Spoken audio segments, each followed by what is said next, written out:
حدیث پر ہے، قرآن و حدیث میں جو اللہ کے نام اور صفات آگے ہم اس کو ویسے ہی مانتے ہیں، نہ اس میں تعویل کرتے ہیں، نہ اس کی مخلوق کے ساتھ تشبیہ دیتے ہیں، نہ اس کی کیفیت کو بیان کرتے ہیں، اور نہ ہی ان کے معانی کا انکار کرتے ہیں۔ اور ہم مانتے ہیں کہ اللہ کے نام، اللہ کی صفات، ان کا معانی اہل عرب کے ہاں معروف، لیکن کیفیت کا ہمیں علم نہیں۔ الرحمن علی العرش استوى، رحمان عرش پہ ہے، ہمیں معلوم ہے، ہم ایمان لاتے ہیں، ہم اس کی کیفیت کو نہیں جانتے، کیفیت کو اللہ کے حوالے کرتے ہیں اور اس پہ سوال نہیں کرتے۔ اسی طرح اللہ کی جتنی صفات ہے، ہاتھ کا ذکر آیا، انگلیوں کا ذکر آیا، آسمان دنیا پہ نزول کا ذکر آیا، پنڈلی کا ذکر آیا، جتنی اللہ کی صفات جیسے قرآن و حدیث میں آ گئی، اس کے معنی کو جانتے ہیں، اس کی کیفیت کو نہیں جانتے، اور اللہ کی صفات کو کسی مخلوق کے ساتھ تشبیہ نہیں دیتے۔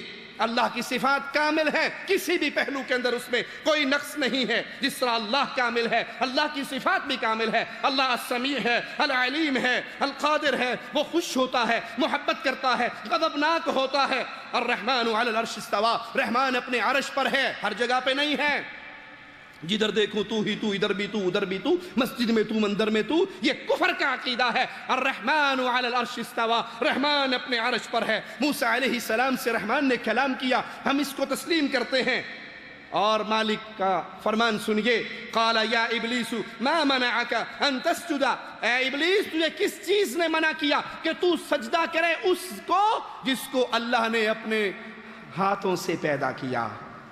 قرآن حکیم کی آیت آ گئی، ہم تسلیم کرتے ہیں، ہم اس صفت کا انکار نہیں کرتے، اللہ کے عرش پہ ہونے کا انکار نہیں کرتے، اللہ کی پنڈلی اور ہاتھ کا انکار نہیں کرتے جیسے اہل شرک انکار کرتے ہیں۔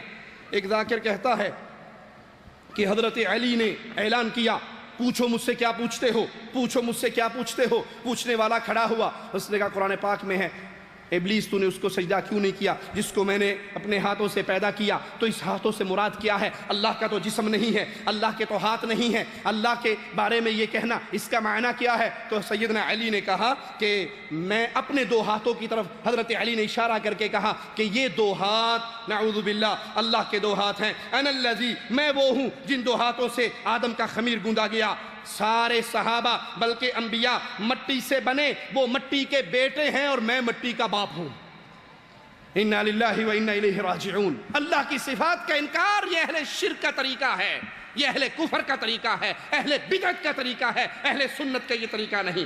دوسرا ذاکر کہتا ہے کہ اللہ نے محمد کریم کو اپنا محبوب بنایا، پھر جبرائیل کو بھیجا، جاؤ اب محمد سے کہو عرش پہ آ جائے، تیرے بغیر گزارا نہیں ہوتا، جدائییں بہت زیادہ، نعوذ باللہ ثم نعوذ باللہ، نقل کفر نباشد، تیرے بغیر اب جدائی برداشت نہیں ہوتی، جلدی جلدی عرش پہ آ جا۔ اللہ نے جبرائیل کو بھیجا عرش پہ لانے کے لیے مصطفیٰ کو۔ پھر اللہ نے سوچا اب مصطفیٰ عرش پہ آئیں گے، میرا تو کوئی ہاتھ نہیں ہے، میری تو کوئی زبان نہیں ہے، میرا تو کوئی جسم نہیں ہے، میں مصطفیٰ سے ملاقات کیسے کروں گا، مصطفیٰ سے کلام کیسے کروں گا؟ اللہ نے یہ سوچنے کے بعد فوراً مولا علی سے کہا، علی تو فوراً تو بھی اوپر آ جا، تو بھی عرش پہ آ جا، اور عرش پہ آنے کے بعد پھر تو میرا چہرہ بن کے، تو میری زبان بن کے، تو میرا کلام بن کے مصطفیٰ سے کلام کرنا۔ محمد کو اپنا محبوب کہا اور حسین نے اللہ کو اپنا محبوب کہا۔ جانتے کہ جس سے محبت کی جائے اس کے لیے ہر شے قربان کی جاتی ہے۔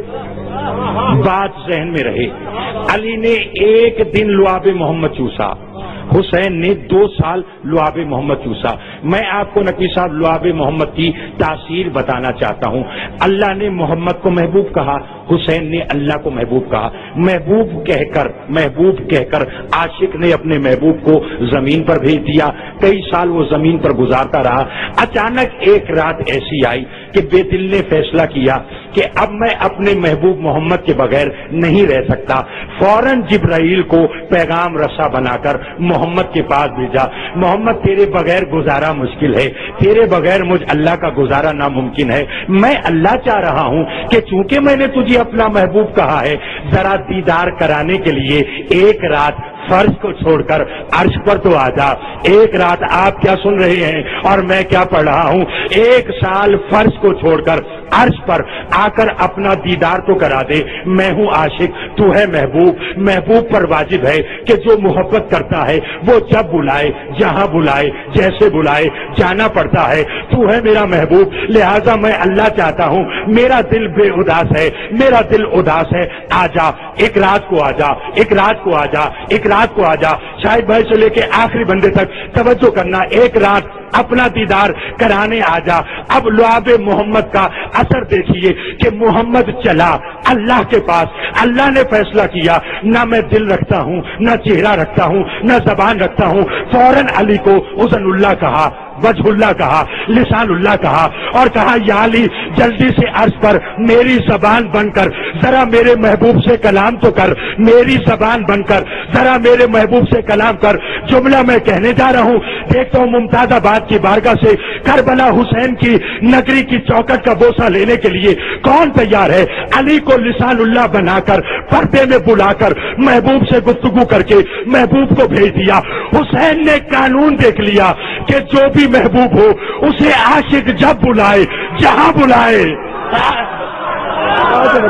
توجہ فرمائیے، جاگیے جاگیے جاگیے. انا للہ و انا الیہ راجعون. اسی لیے راول پنڈی سے کتاب چھپی تھی، اس میں لکھا تھا جب مصطفیٰ عرش پہ پہنچے پردہ پڑا ہوا تھا، پردہ ہٹا کے دیکھا پیچھے مولا علی بیٹھے ہوئے تھے. سننے والے نعرہ حیدری، انا للہ و انا الیہ راجعون. یہ اللہ کی صفات کا انکار کرنے والے، یہ اللہ کے بندوں کو، اللہ کی مخلوق کو اللہ کا شریک بنانے والے ایمان باللہ کے دعوے میں جھوٹ بولتے ہیں، یہ ایمان کے دعوے میں سچے نہیں ہیں.